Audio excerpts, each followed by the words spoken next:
we can handle every use case there is out there. I always find myself in conversations with people who are like, oh, we've tried every scheduling tool out there. It doesn't do exactly what we want it to.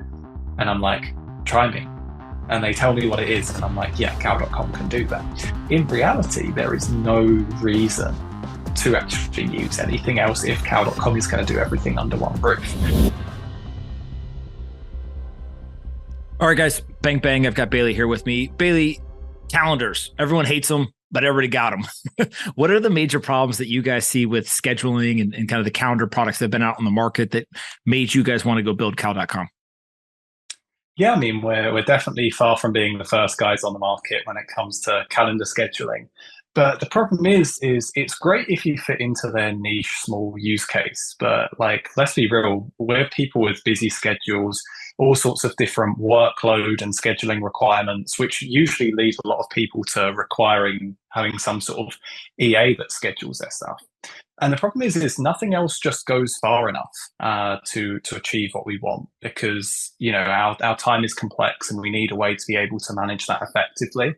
And as users of many different scheduling products on the market that existed prior to Cal.com, none of the others just do enough. And we realize that, and Cal.com really is the direct solution to our own problems, and the problems that our community face with scheduling all the time.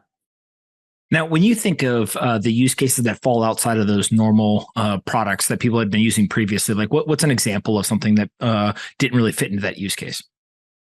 Yeah, I think a good example is, anybody who's busy, because, calendar is great because it just like throws everything into your calendar. But when you actually want to start, putting a scheduling link out there publicly, and not just letting anybody book you, like, your time is important, protect it, ask people those upfront questions, and then decide whether you want to have a booking with them or not, or have better control about like limits to how many meetings you want to preserve your workload. Obviously, we wouldn't be doing a good job as founders or business people if you're just taking calls 24 hours a day. So you want to be able to craft a good work-life balance. I think as well, a lot of other scheduling products don't go anywhere near as far in terms of like privacy and compliance.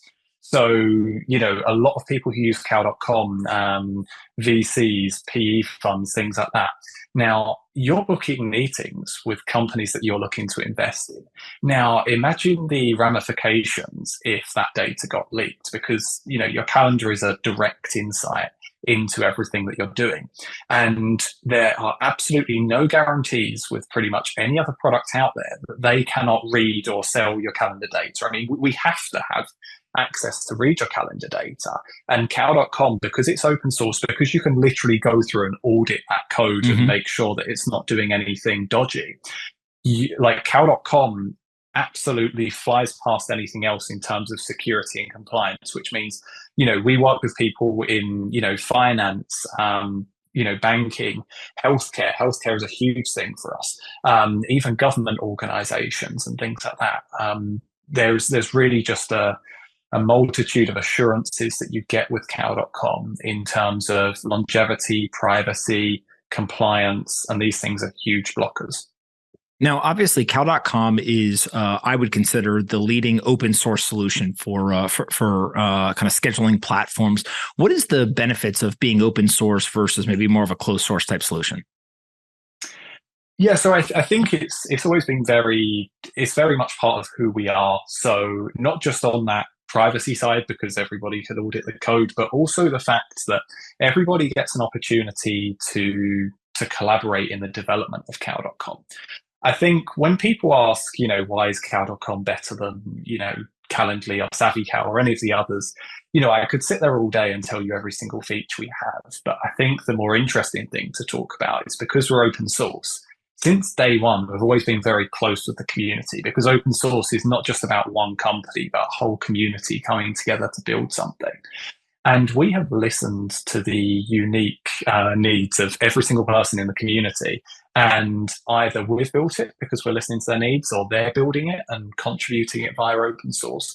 And so we've been able to build so much more of a comprehensive platform that has, talk about integrations and things like that. Everybody needs things to communicate with each other. And we are the only scheduling platform out there that has this completely open app store, which allows you to build apps on top of your time, build integrations with your favorite services. I actually spoke with the founder of a video conferencing company a few weeks ago in SF, and he told me that with Calendly, it was like a minimum of 2 years for them to build an integration with his video conferencing platform. With Cal.com, he was able to do that in not even a day's work. That's the power of open source.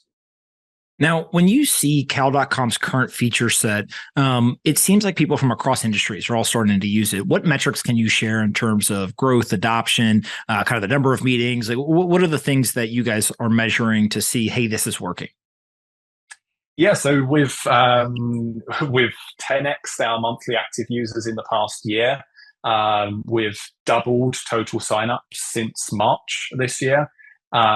We actually ran some very interesting queries and found out that for every one user that's using Cal.com, because they're going and sharing their Cal.com link, people love the product. One user is bringing in 25 new users on average. We've also 6x user growth in the last 12 months. Obviously, this is coming from our complete sort of bottom-up funnel. We've got tons of users that are either new to scheduling, have never used any scheduling technology before.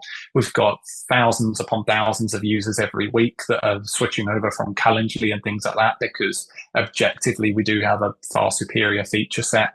And, all the way up to enterprises, the biggest Fortune 500s or governments, healthcare, all these kinds of things, they're absolutely swarming our sales teams. So Cal.com is very much something of a unexpected hype-driven growth. So when you start to actually understand these users, you see the growth that's happening. How are you funding the company? What have you guys raised? What are those investors coming from? Talk a little bit about kind of actually building the business itself.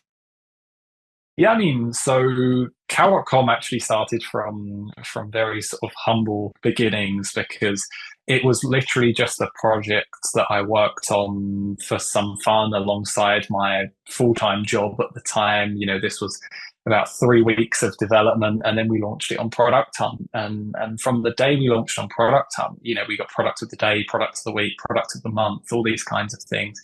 People were signing up in the thousands and the tens of thousands.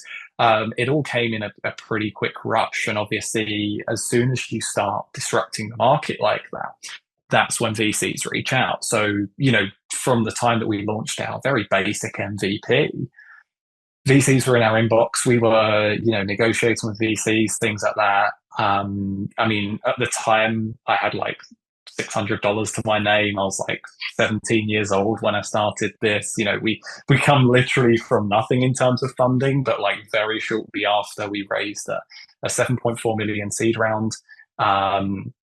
Built the initial team, actually had some good money to go behind this. Obviously, me and my co-founder both quit our full-time jobs at the time, and then jumped straight onto this.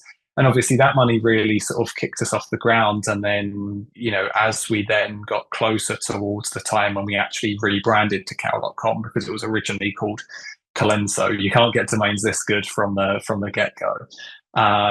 That's when we raised our Series A, which was 25 million Series A. And all of this comes from an absolutely incredible cap table of investors and supporters. How did you guys meet as co-founders? Interestingly, we kind of bumped into each other on an email chain.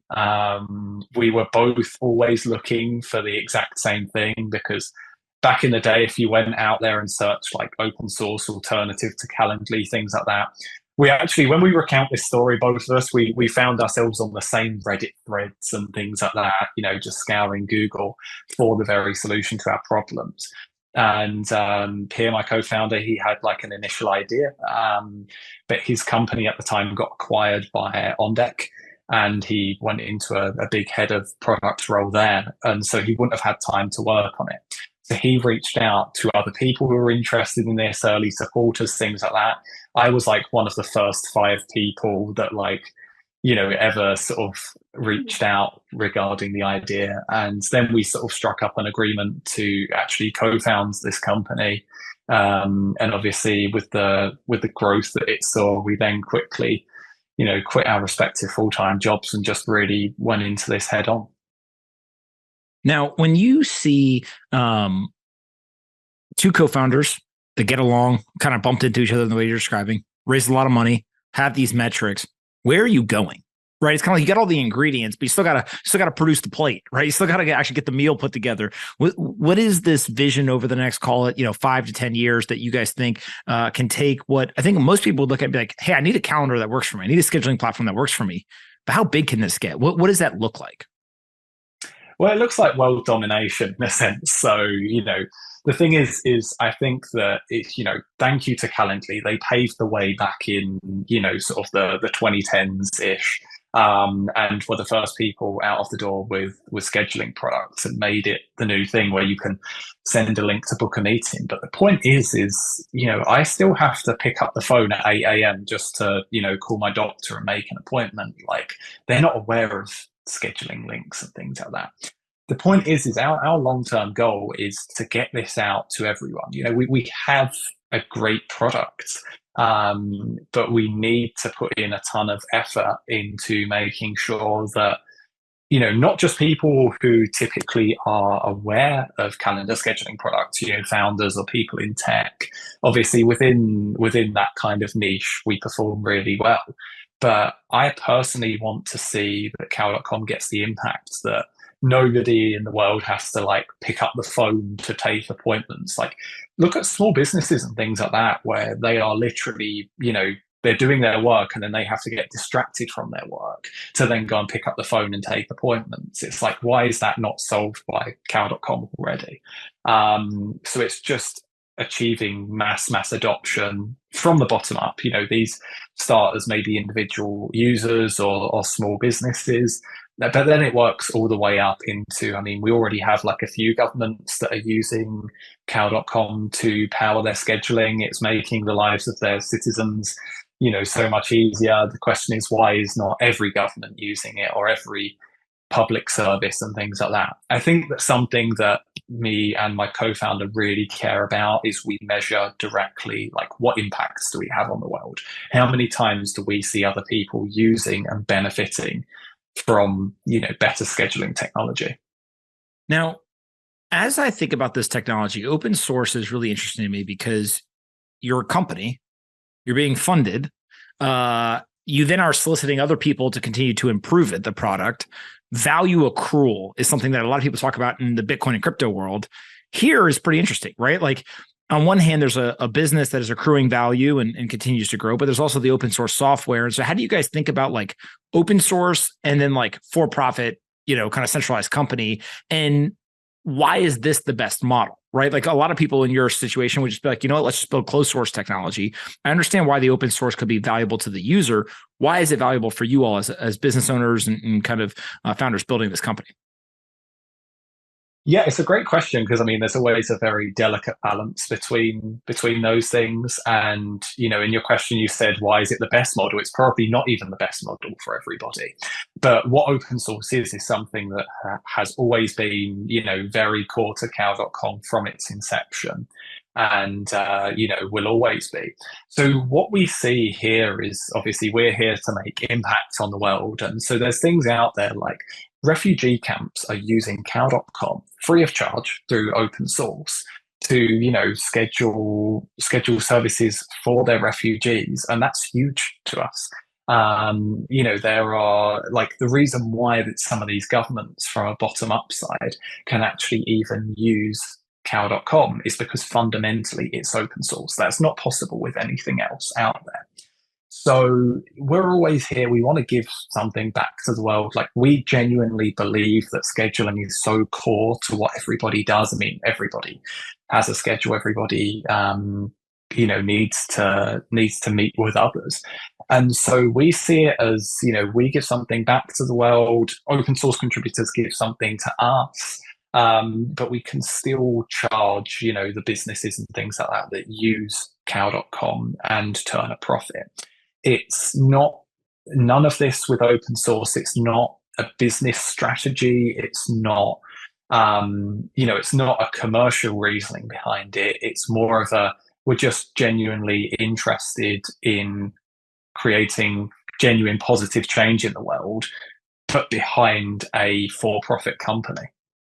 Now, I always look at the funding environment and I see, okay, you guys were able to raise a ton of money previously. Now, not so hot, right, in terms of the funding environment, but the business still continues to do really well. And so what have you guys seen, not just from the investor side, but from the user side, as the market's gone up, the market's gone down, scheduling doesn't go away. So how are market conditions kind of play out with the product itself? This episode is brought to you by Cal.com. What do I have in common with Chad Hurley from YouTube, Toby from Shopify, and Alexis from 776 and the co-founder of Reddit? We all use Cal.com instead of Calendly, and we are all early investors as well. Cal.com is leading the charge of scheduling platforms in the open source sphere, offering you the chance to harness the efficiency previously reserved for elite corporations and tech gurus. If you like to have your calendar organized and be able to have an efficient exchange when scheduling, but you love all of the benefits of open source technology, then Cal.com's for you. They are transforming sophisticated calendar management into an accessible tool for all via a user-friendly interface. You can customize it and you can make your calendar work for you. Use code POMP for $500 off when you set up your team with Cal.com today. Again, go to Cal.com, Cal.com, and use code POMP to get $500 off when you sign up. Cal.com, an open source tool that allows you to take back control of your calendar, be efficient when scheduling, and make sure that no one can steal your time. Yeah, it's always interesting because, although Cow.com has always been very focused on longevity and things like that, so fundraising has never been something that's, too critical for us. Obviously, there is still immense growth and things like that. We've always got investors in our inboxes and things like that having calls with us. If you want to raise your next round, we'll be here. I think a lot of them are real believers in where we stand to grow into. And like I say, once we really get sort of that mass adoption and things like that, this is supposed to be a huge business, not just in terms of the dollar figure, but also in terms of the real world impact and the amount of users it has in the world.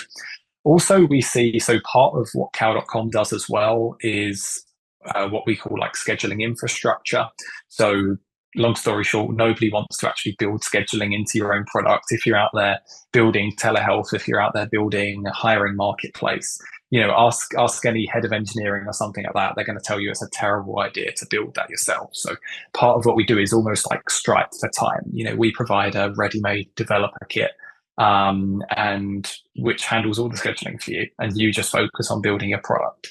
So we see a lot of companies that come up and they're building their entire company on top of Cow.com.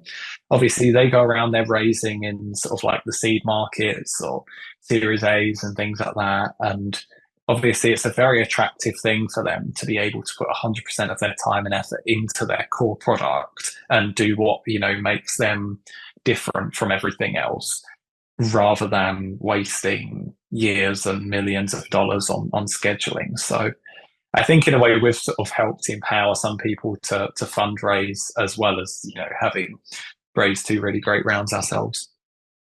What's been the biggest surprise in building the company so far? How quickly it all takes off, and I seriously mean this. Back in the day with the MVP and things like that, this was just a project, not something that we ever said, this is going to be a $5 billion business in 20 years or something like that. This was literally creating the direct solution to our problems, because me and my co-founder are both builders at heart. We see a problem and we build the solution to it. And it was then on that launch day that I'm then just like going about my day and I'm like, damn, this really could be something. And then, over even the subsequent weeks, we had not just the investors in our inbox, but even Fortune 500s within our inbox within weeks, and we suddenly realize the impacts that we can have. Like I say, the stuff to do with government, healthcare, refugee camps, all these, it's all very, very close to our hearts. We're always, very, very moved by some of sort of like the positive impacts that can happen with cow.com.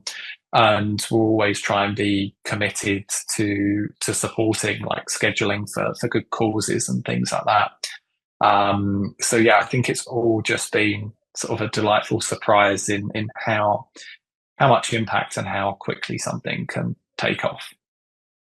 When you think about the scheduling market in general, are there things that tangentially you can expand into once you kind of have somebody's calendar? And I think of like the fintech industry, if you get deposits, all of a sudden there's plenty of ways to build other features or money. How do you guys think about that for scheduling? It's huge. It's absolutely huge. So on a few things, when I mentioned we have our app store earlier, the whole idea of that being able to build apps on top of your time, huge. And the thing is cow.com is the one that's uniquely positioned to do this because we're open source and very privacy friendly. You know that if we're going to be the central thing that's like using your calendar data to do all of these useful things, you want to make sure that we are obviously respecting your privacy.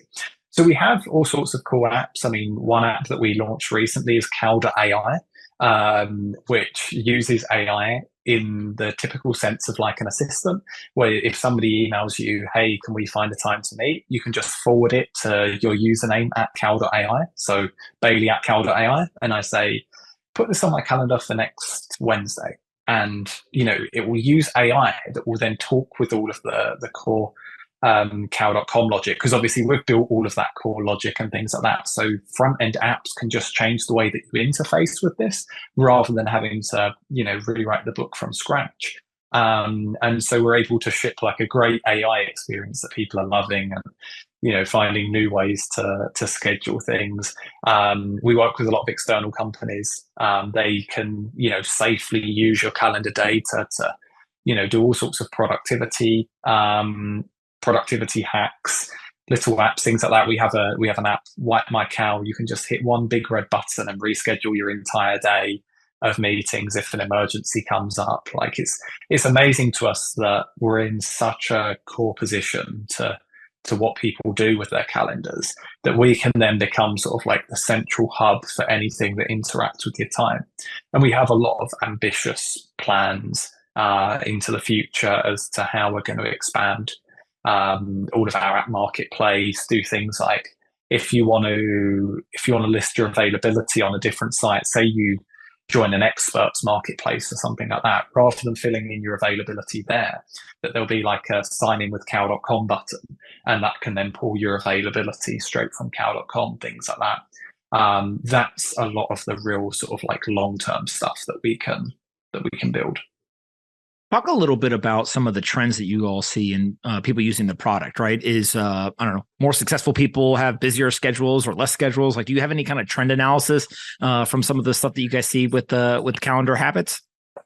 Yeah, I think we see an interesting thing where, because of all of the advanced options and things like that cow.com gives you to restrict the amount of bookings you have, to like not be doing more than X amount of meetings a day.